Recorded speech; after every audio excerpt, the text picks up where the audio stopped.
Yep, I did it. I bought the least expensive livable home in the state of Texas to turn into my next. I guess we'll start out saying it's an apartment and a workshop. We are going to temporarily build a workshop in there, and then in the future I will build a nice workshop in the backyard and use that to build this house into something really special. And that is a plan that I did not tell you in the introduction to this series last time, which was a bit of a long-winded tour.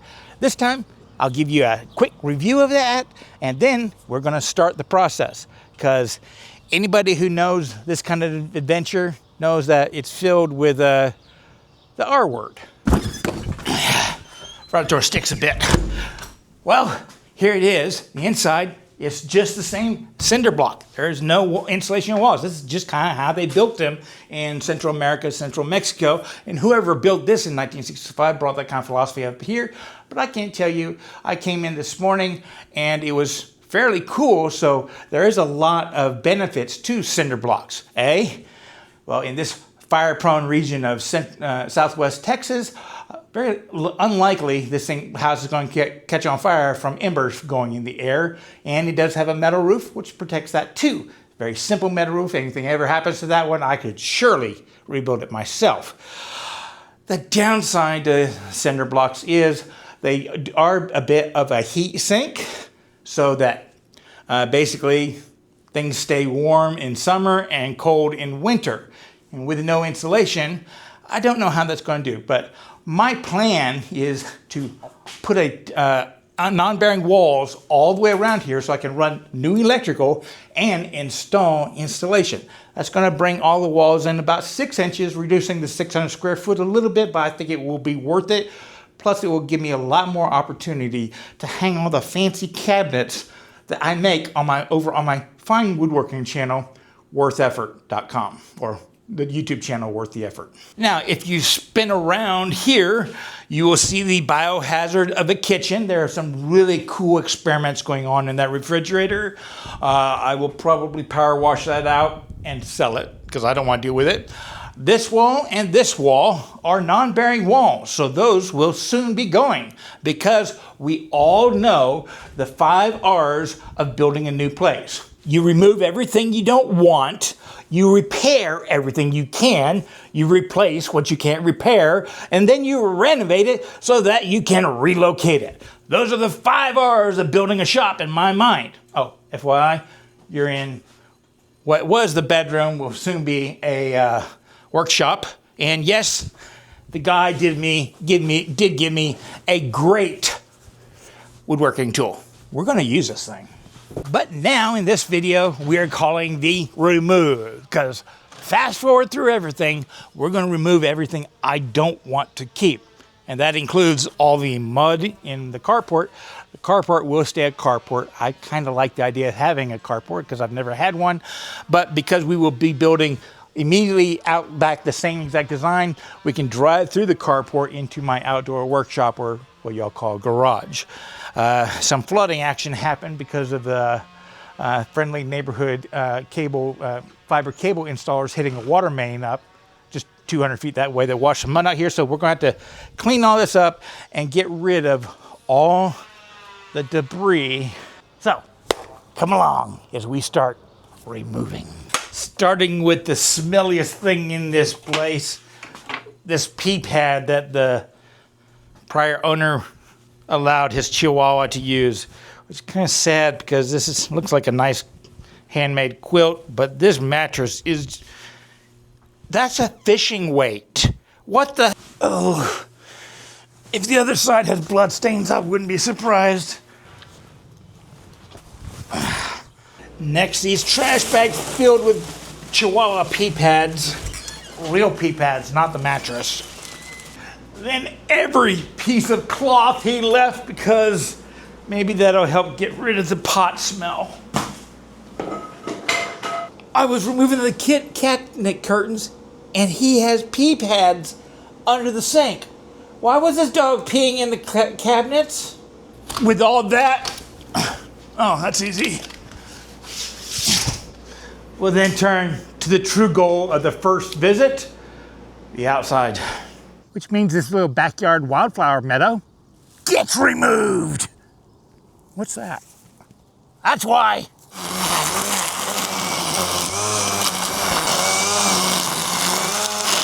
What I'm having to do right now is create an area so that we can remove. We're going to remove rubbish, which is just going to the dump, trash slowly. I'll just fill a barrel each time. Debris, like branches and stuff like that can biodecompose. Then I'm going to have some recycling because there's a lot of steel. I think this guy was a metal worker, which I'm going to have to weed this entire thing because I'm finding pieces of metal all over the place, but it just destroy my lawnmower if I hit it. I can't see it so high. So we're going to have recycling right here, and then I have a section for building materials, and I've already started bringing some bricks over from my own place, but any metal that I can reuse to make stuff, I'll just park it there for now. I'm sure my neighbors will really appreciate that.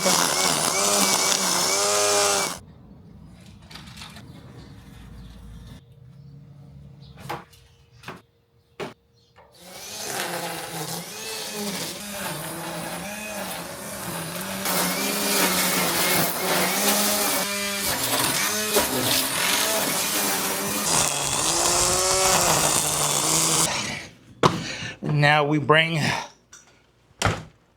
the war front to the interior. Remove it all. Oh, that's heavy. To the recycler. Remove it all. Is that a baseball bat? What the?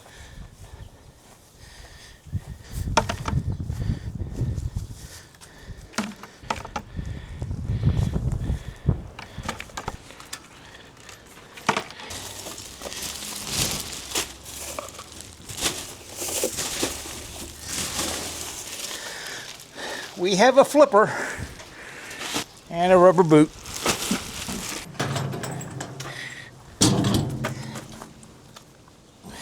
Metal.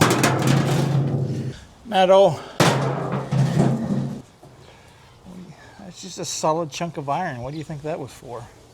LPCO?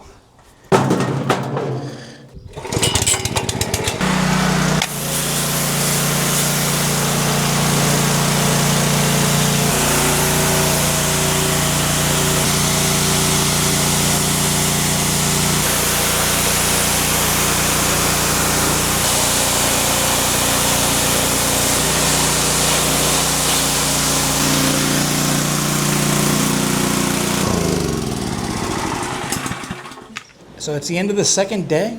How do I look? Yeah, removal has not gone well, but I'll show you the progress because the next step is demolition. But I say I'm about 95% through of removal, so we'll go from there. Looking around at the living room, we have an empty couch and stuff like that. Some of the weirder things I have found is the sword, the baseball bat, and down there, it's a rifle barrel, a ammo box, and a computer. I have not come around to the kitchen yet, and I held on to that one table just because it's where I can sit and drink a Coke in front of the AC.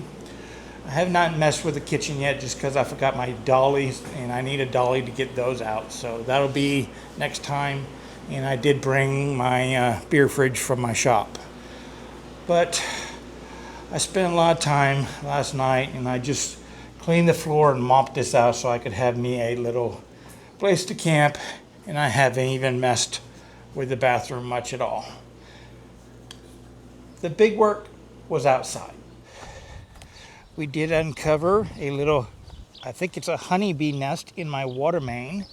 And over here, as I said earlier, we have rubble, debris, trees and stuff like that. Stuff I can go to recycling. I found that lawnmower in the grass. Then some building materials. And these barrels I brought over from my place, I'm actually storing some drying blanks in there. I'm hoping they'll survive until I get a shop. But I blew up 2 weed eaters. Well, not really. The electric DeWalt one, the little bump head exploded on me, so I just had to buy another one of those. So I pulled out my industrial gas-powered weed eater, and it's been so long since I used that one. The bolt on the muffler undid, and I lost it somewhere in here, so I have to get another bolt. But that's about all I was able to get weed eating.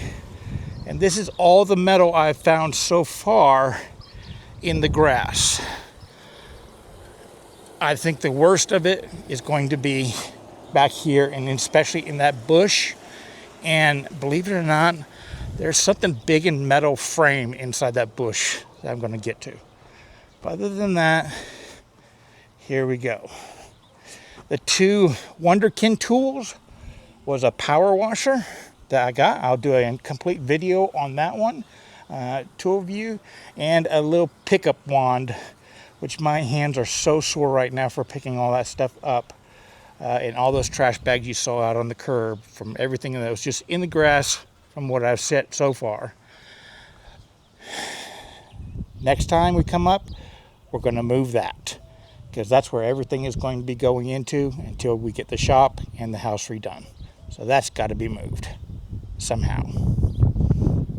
I now have a question for y'all, and I'd really like your opinion on this. I have a real hate relationship with these click together plastic fake wood floors, the kind of floating stuff. I think that's what this is, because I found one of these side tiles. It has a pad on the bottom but no stickum on it, kind of like that right there with this back thing, and just clicks on the side. All the ones I've ever found, the edges crack on me as I roll chairs around and stuff like that, and I just have a disdain for fake things. Plastic pretending to be wood, I just do not like.